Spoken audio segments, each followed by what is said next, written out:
Joining on the sofa with Esther this Sunday is Benjamin Hersh, an independent media and contemporary composer, crafting immersive audio landscapes that stir the soul. From life's challenges to inspired musical genius, he weaves emotion and story into every note, creating unforgettable soundscapes for film, television, and beyond.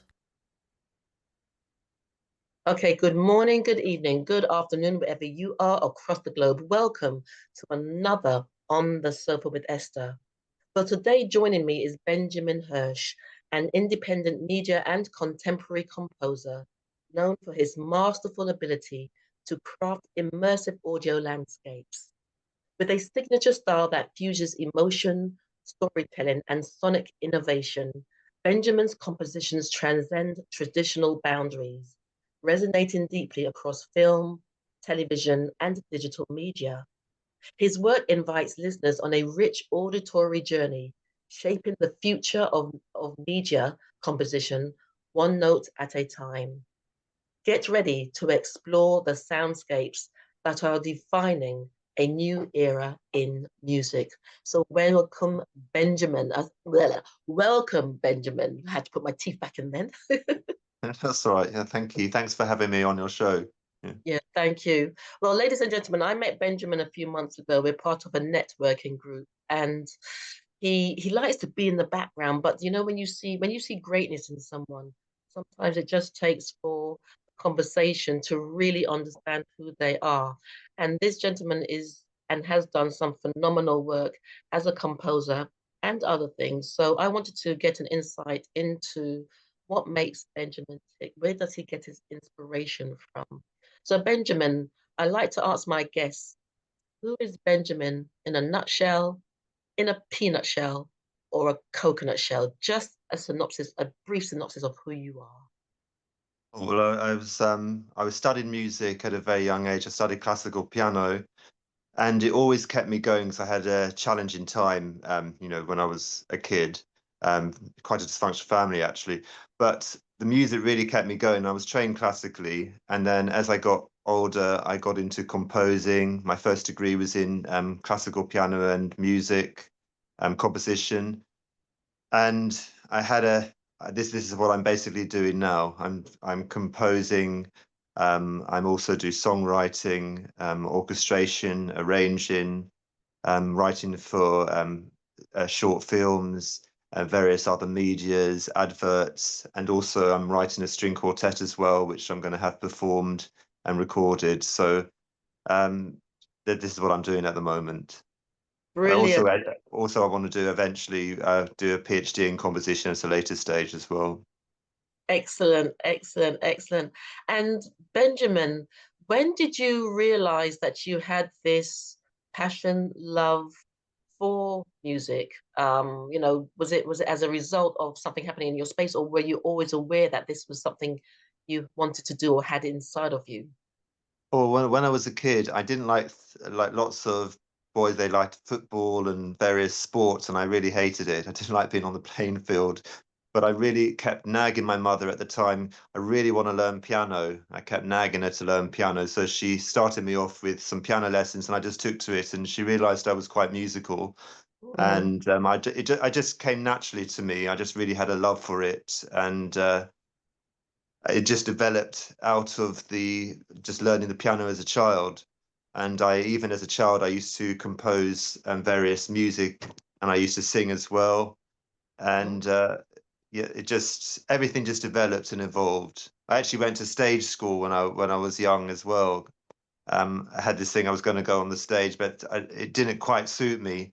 But the mm. actual music is very solitary, and I'm quite a solitary person, so I like being in my own space, composing and creating. And music's very much an artistic process of creating different sounds, and it's a really expression of the emotion, and that's what I love to do.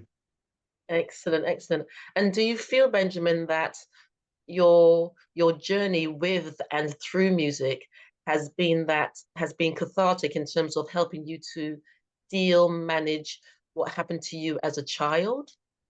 I do, yeah. It really helped me through, and in my early adulthood as well. I also have a very strong faith in God that helped me. So when I'm composing, I've always feel inspired through faith as well, although things that I write are not overtly religious or anything. Mm, But generally, I really feel, God's given a talent, everyone a talent, and we should be able to use them and express them.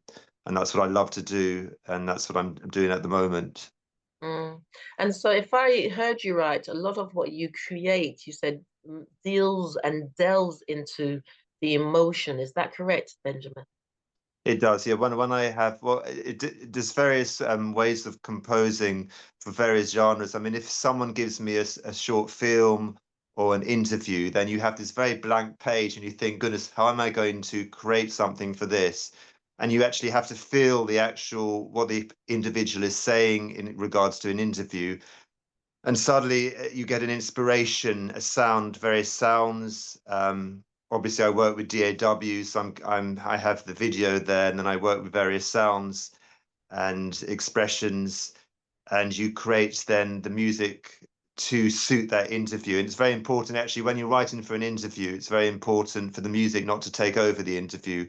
Or if you're writing for a film, it's important for the music not to take over the film, but to actually carry the film and to carry the emotions in the film. So when you're actually looking, there was a small short film I wrote, and it was this lady. She done this very short film with landscape. And so I felt, well, how could I use music to express this emotion? And Mm, so I thought, and I could feel the music, and I could hear it in my head. And then I structured something, I put something together, and it ended up suiting the actual sound. And she was very happy with it. mm. So it's interesting. You said, you heard the music in your head. I mean, people have different processes of how they access and create their creativity. But Mm. especially when you said, I heard the music in my head, I'm like, oh, that's almost for me, I just got the word genius. But also, I know that when you're connected to God and, spirituality being connected, it's like that divine intervention or that divine flow of magic coming through you. Have I explained that right? Because it's well, you hear the sound within, yeah, and I hear the sort of sound which I think that could suit the actual if it's sort of for a film or short film or something that someone's given me. Then I would speak to the gentleman or lady who's actually created the film, and I would say, Does this suit this, or what were you thinking?" They would maybe send me something they had in mind, but it's a process where you're creating to help that emotion that that director has actually created in that process of making the film, and you then create something to actually suit that emotion which is being brought out in the film. And Mm, as I said, it's really important for the music not to take over, but to complement the film and to bring out what the director was trying to portray to the actual person, the viewers. mm, If you're writing, for example, when I'm writing a quartet, that's you have more artistic license in a sense that you're creating something that you feel that you want to convey to the listener. And obviously, I've learned all various classical structures like sonata form, symphonic form, and you're learning to develop themes. So when you take one theme, you don't create lots of different themes, but you develop something out of that one theme, and then eventually you have a whole piece of music. It's a bit like when Beethoven did his, well, it's not comparing myself to Beethoven, but when he wrote his Fifth Symphony, that mm. that first movement is created out of one single idea. Oh, excellent, excellent. And I mean, this might sound silly, but where do you go when you want some downtime, when you want to relax? Because it feels like what you do is that downtime. But what does Benjamin do when he just wants to take some time out? Where does he go? Oh, I love walking and going for walks with my dog. So it's also a creative process as well, because when you actually hear the silence, you can actually think and feel, and also it's a wonderful time to be creative as well. Mm, mm. And what, I mean, you must have worked on so many projects. Is there one particular project that stood out for you where you thought, yeah, this is it? I mean, you can probably say that about all of your projects, but if you can just share the experience of one particular project, that would be great. So I can get to Oh, understand of the process and the feelings around it and all those wonderful things. well, there was an animation I wrote for this lady, and it was a complimentary. You almost have like complementary relationship, artistic relationship, where you're creating the music, and then they're able to actually build on what you're creating. So I felt that was really working, and the actual music actually suited what she was actually trying to create. So that was a real learning curve for me. Mhm. And also for future projects when you're working with various directors or producers, then it's a real relationship you're having with the creative person who's doing the film, and that you want to bring out what they're trying to convey. And where to next for Benjamin Hurst? What's on the radar? I know initially you said, you want to do more studying, but for the remainder of the year, is there anything else that you're bringing out that we want to sort of shout about? Well, I'm working on the string quartet. I'm going to have that performed when it's finished, and other sort of media projects as well. I'm composing for people, and I'm doing projects for the networking place that I go to, Mm, which is voluntary, writing for their interviews, and it's just building on what I'm actually doing at the moment. And I want to do more work for the industry, and also for the contemporary classical side as well. okay, okay. And last question, Benjamin. If you had to give a piece of advice to anyone on this entrepreneurial creative journey, what would that be? Or to not to really follow your heart, and also the talent that that's given, to really be able to not give up, and to carry on and be creative and be inspired, and to really not be afraid to take risks, but to go for what you really believe in. Brilliant, brilliant. Well, I just want to say thank you for your time today. It's been a really nice, calming Mm, speaking to you, calming mm, experience, and wishing you all the best. And mm. just say where people can find you on social.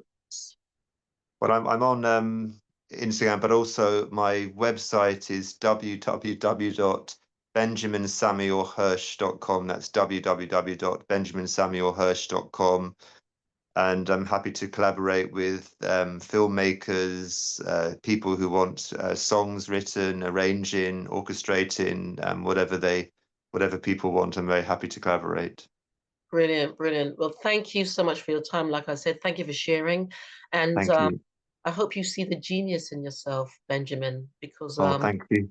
it is there. And I don't say things lightly. People know me. I don't say Mm, things for the sake of mm. saying things, but it's been a real blessing having this conversation. So, Oh, ladies thank and you. Thank you for gentlemen, having me. do check out Benjamin Hersh and the wonderful things he's doing. And if you want to collaborate, you know where to find him. Thank you. Oh, thank you very much. Thank you. If you enjoyed this video, be sure to give it a thumbs up and subscribe for more content.